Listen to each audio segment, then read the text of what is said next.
Bismillahirrahmanirrahim. Assalamualaikum warahmatullahi wabarakatuh. Alhamdulillahirabbil alamin wassalatu wassalamu ala Rasulillah wa ala alihi washabihi ajmain. Subhanaka la ilma lana illa ma 'allamtana innaka antal alimul hakim. Rabbi shrah li sadri wa yassir li amri wahlul 'uqdatam min lisani yafqahu qawli. Alhamdulillahirabbil alamin. Pada hari Jumat pagi yang cerah ini kita bersyukur pada Allah yang telah memberikan kenikmatan yang luar biasa kepada kita, sehingga kita bisa mengisi hari Jumat ini dengan kebaikan-kebaikan. Jadi hari Jumat ini adalah hari Saidul Ayyam, jadi rajanya hari. Jadi Allah jadikan hari Jumat ini adalah sebagai panennya amal umat Islam. Jadi kalau orang beriman tahu bahwa hari Jumat ini adalah Saidul Ayyam, rajanya hari, niscaya mereka akan bersungguh-sungguh berbuat amal. Jadi orang-orang dahulu itu tiap hari Jumat itu libur dari kerja, libur dari berbagai bentuk kegiatan dan fokus pada ibadah. Oleh karena itu ketahuilah sesungguhnya sekarang sudah berganti. Zaman sekarang zaman kekufuran banyak merajalela, sehingga orang-orang muslim itu setapak demi setapak itu mengikuti langkah-langkah orang-orang kafir yang mereka itu menggunakan hari Minggu sebagai libur dan hari Jumat sebagai hari biasa. Padahal hari Jumat ini adalah hari yang istimewa, bahkan diutamakan dari hari yang lain. Jadi Allah sengaja menciptakan hari Jumat ini supaya umat Islam itu panen amalnya itu tiap minggu. Nah, kalau harian itu ada setiap sepertiga malam atau setiap waktu-waktu tertentu. Misalnya waktu berbuka, waktu tilawah Al-Quran itu adalah mustajabah. Doa yang utama akan dikabulkan oleh Allah. Jadi berdoa itu dari berbagai arah, tidak dalam sholat, bahkan sholat sendiri itu juga doa, ya. Jadi kalau andai kata umat Islam tahu keutamaan waktu yang ada, mereka niscaya akan bersungguh-sungguh. Jadi harian itu ada waktu utama. Jadi waktu utama itu memang Allah buat supaya mereka itu bersungguh-sungguh, ya. Waktu utama itu adalah yang umum itu adalah sebelum maghrib dan setelah maghrib, sebelum subuh dan setelah subuh itu waktu utama. Nah, yang utama lagi adalah sepertiga malam. Jadi waktu-waktu itu jangan diabaikan. Jadi sebelum maghrib sampai setelah maghrib dan kemudian sebelum subuh dan setelah subuh, ya. Jadi kalau sebelum maghrib dan setelah maghrib itu adalah persiapan maghrib dan isya. Di situ banyak sekali amalan-amalan kebajikan yang bisa kita lakukan. Sebelum subuh itu artinya berarti kita sudah sholat qiyamul lail, dan setelah subuh itu waktu yang utama. Itu kalau harian. Kalau mingguan itu setiap hari Jumat, ya, setiap hari Jumat atau satu pekan itu 7 hari, maka yang Allah kasih keutamaan itu pada hari Jumat.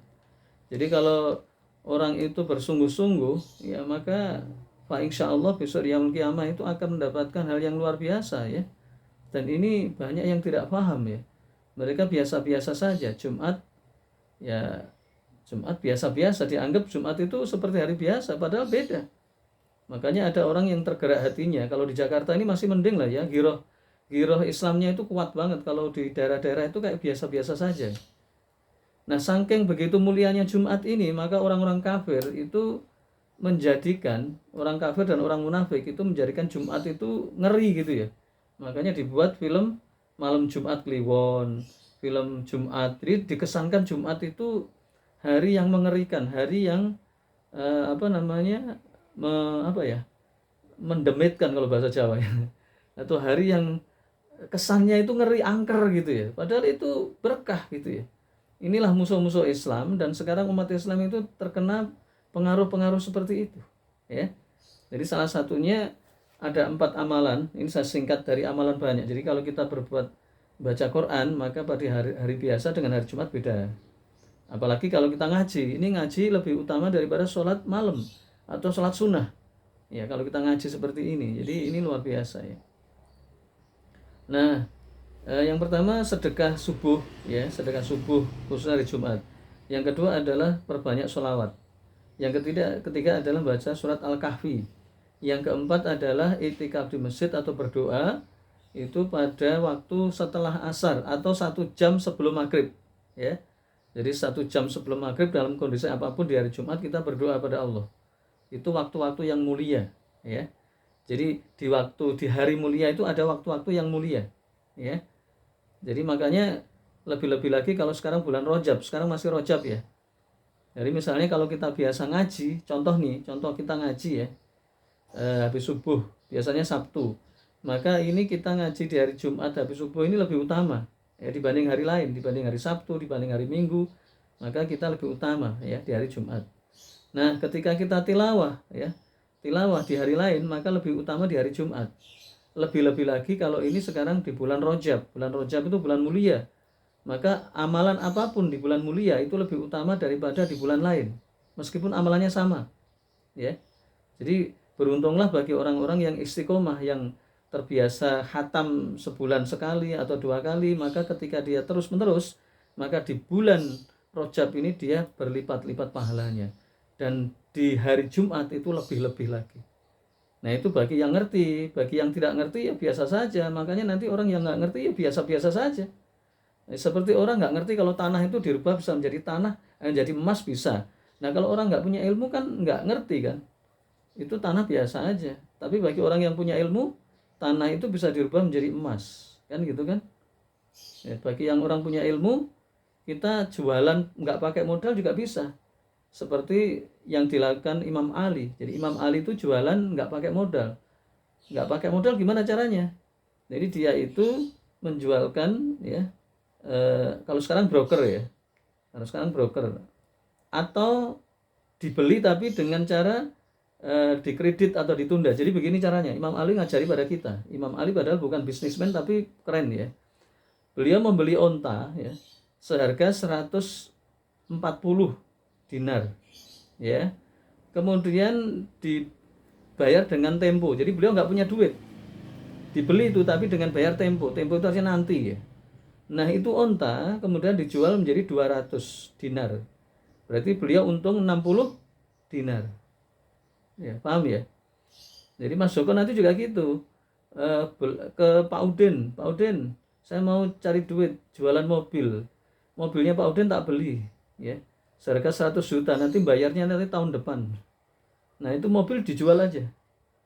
Ya, kan nggak pakai modal kan? Ya ngerti ya? Nah ini kan keren nih. Jadi misalnya beli apalah ya, jadi bayarnya nanti itu dijual, itu keren itu. Jadi masya Allah. Nah orang kalau punya ilmu begitu. Jadi orang kalau punya ilmu apapun itu enak ya, cari duit gampang, cari pahala gampang, bahkan tidurnya dapat pahala. Baik itu pembukaan ya, supaya kita dapat berkah Jumat, kita dapat pahala istiqomah. Jadi pahala itu macam-macam, ada pahala fi'lan ya, atau fi'lian perbuatan, ada pahala niat, ada pahala istiqomah. Jadi contoh tadi malam misalnya, anggap aja yang kemarin hadir mulai dari Pak Mek atau Pak Salman ataupun misalnya Pak Udin atau Ustadz Udin atau yang pun lainnya, itu misalnya sudah niat mau datang pada subuh ini, maka itu dicatat sebagai amalan, itu namanya pahala niat ya. Kemudian lupa itu beda lagi ya. Saya sering ya sudah meniatkan misalnya mau infak setiap hari misalnya atau khususnya Jumat. Nah kemudian lupa, maka insya Allah kita dapat pahala niat. Nah ketika kita melakukan pahala tadi, maka itu sudah akan dilipat gandakan. Nah lebih-lebih lagi itu kita istiqomah. Ya istiqomah itu terus menerus. Jadi pahala itu macamnya itu banyak. Di amalan yang sama ya, di amalan yang sama. Jadi kita ngaji ini kan sama nih. Maka ada yang dapat pahala niat, ada yang dapat pahala ngaji, ada yang dapat pahala tiga-tiganya. Ya niat, ya ngaji, ya istiqomah. Nah itu.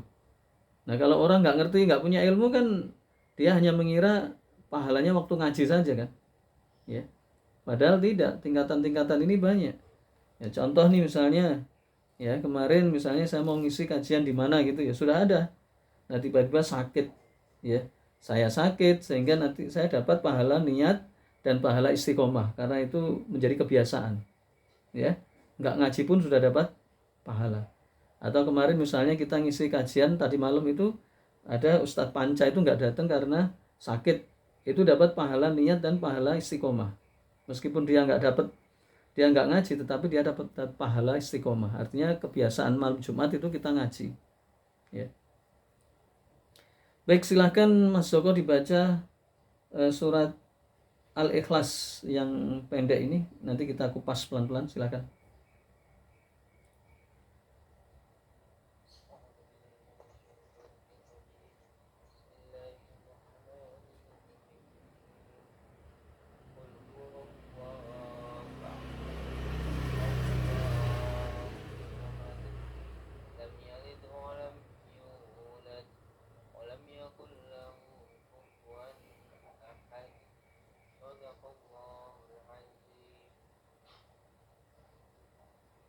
Ya. A'udzu billahi minasyaitonir rajim. Bismillahirrahmanirrahim. Qul huwallahu ahad. Allahus samad. Lam yalid wa lam yulad wa lam yakul lahu kufuwan ahad. Ya. Ini ayat pendek tapi luar biasa ini ya. Ayat ini Masya Allah luar biasa ya. Jadi ayat yang luar biasa, yang memiliki keutamaan kandungan yang luar biasa ya. Bahkan begitu dahsyatnya ayat ini, banyak orang-orang yang mu'alaf ya, banyak ribuan bahkan jutaan umat manusia itu yang tadinya nggak beragama atau beragama lain itu masuk Islam gara-gara surat Al-Ikhlas ya. Bahkan keutamaan surat Al-Ikhlas ini ada di dalam hadis, disebutkan di dalam kitab Shofatu Tafsir ini. Jadi ruwiya an Nabi sallallahu alaihi wasallam, diriwayatkan dari Nabi sallallahu alaihi wasallam ya, annahu qala, bahwa beliau bersabda, man qara'a qul huwallahu ahad, barang siapa yang membaca qul huwallahu ahad, maksudnya baca surat Al-Ikhlas ya, fa ka'annama ya qara'a bi thalathil Qur'an ya. Jadi dia seolah-olah membaca sepertiga Al-Qur'an ya. Ini dikeluarkan oleh akhrajahu al-Imam Ahmad wan Nasa'i ya. Jadi Imam Ahmad wan Nasa'i mengeluarkan hadis ini. Jadi barang siapa yang membaca, jadi man qara'al qul huwallahu ahad, barang siapa membaca surat Al-Ikhlas tadi, fa ka'annama, maka seolah-olah dia itu qara'a bi thuluthil Qur'ana, dia membaca sepertiga Al-Qur'an. Ya, itu yang pertama ya. Jadi hikmahnya surat Al-Ikhlas. Ya, dulu pernah ada dialog antara Rasulullah dengan sahabat. Suatu saat Rasulullah bertanya setelah sholat subuh, siapa di antara kalian yang telah membaca Al-Quran khatam? Nggak ada yang angkat tangan. Lah mana mungkin, sudah subuh kok khatam? Maka ada sahabat Salman Al-Farisi mengangkat tangan, saya ya Rasulullah, saya sudah khatam di pagi hari ini. Loh, kaget semua. Maka setelah dijelaskan, saya sudah membaca Qul Huwallah 3 kali. Ya, itu pahalanya seperti ya satu khatam lah. Coba kan sepertiga itu kan kalau 3 kali Qul Huwallahu ahad Allahus samad lam yalid walam yulad walam yakul lahu kufuwan ahad, 3 kali itu seperti pahalanya ini. Itu satu pendapat ya. Nah, pendapat lain mengatakan bahwa hebatnya surat Al-Ikhlas itu ya, qalal ulama ya. Jadi berkata sebagian ulama ya, wa dzalika lamma tadammanat minal ma'ani wal ulumil wal ma'arif, di dalamnya itu terkandung dari makna-makna yang luar biasa, ilmu-ilmu yang luar biasa, pengetahuan yang luar biasa. Fa inna ulumul Qur'an ats-tsalatsah ya. Maka yang dimaksud dengan 3 sepertiga tadi itu adalah tauhid, kemudian hukum-hukum dan kisah-kisah. Ada yang mengartikan seperti itu, tapi dua-duanya benar ya. Wallahu alam ya. Ada yang mengartikan 3 sepertiga itu adalah pahalanya. Jadi barang siapa yang membaca Qul huwallahu ahad itu adalah sepertiga Al-Qur'an, maka itu ada pahala ya.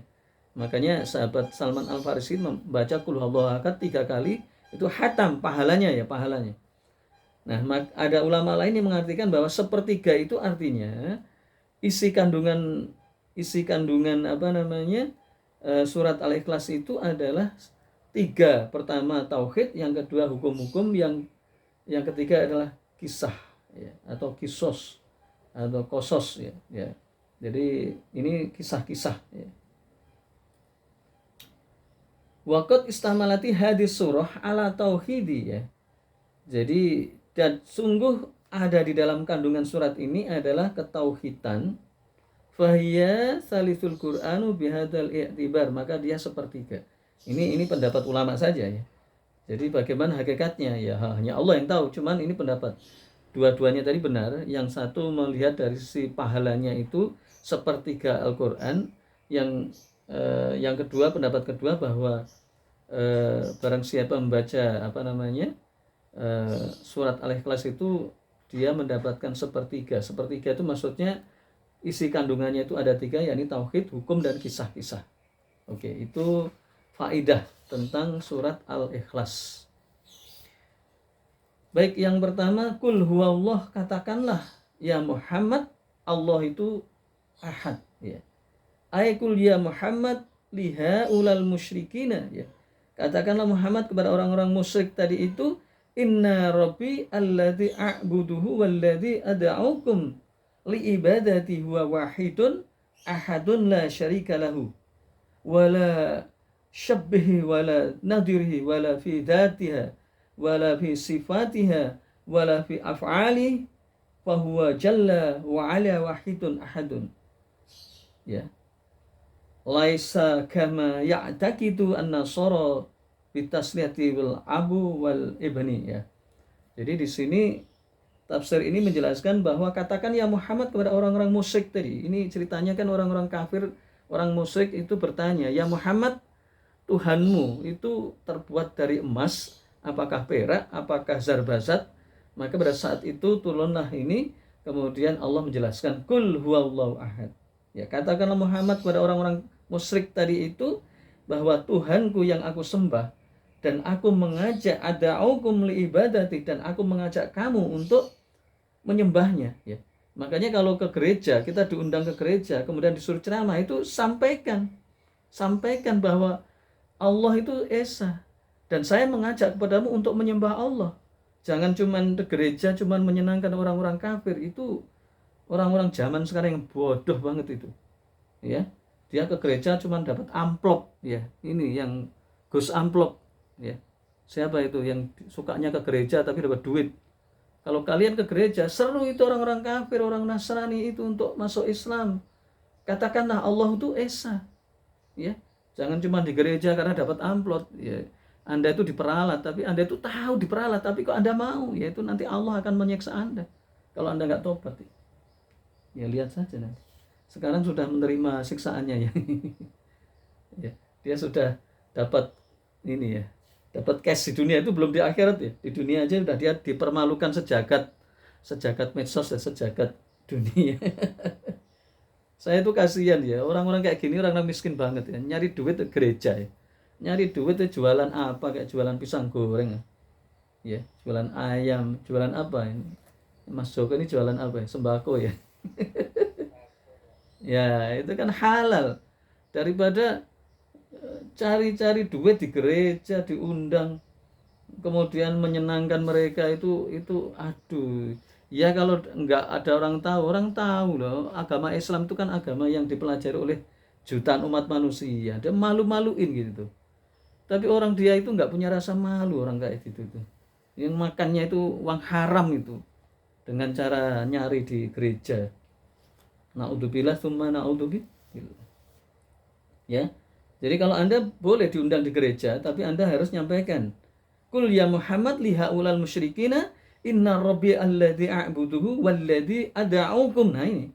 Katakanlah ya Muhammad kepada orang musyrik tadi, sesungguhnya Rabbku, Tuhanku, alladzi a'budu, yang aku sembah, walladzi ad'ukum, dan aku mengajak kepada kalian li ibadatihi ya, untuk menyembahnya. Jadi ini dakwah.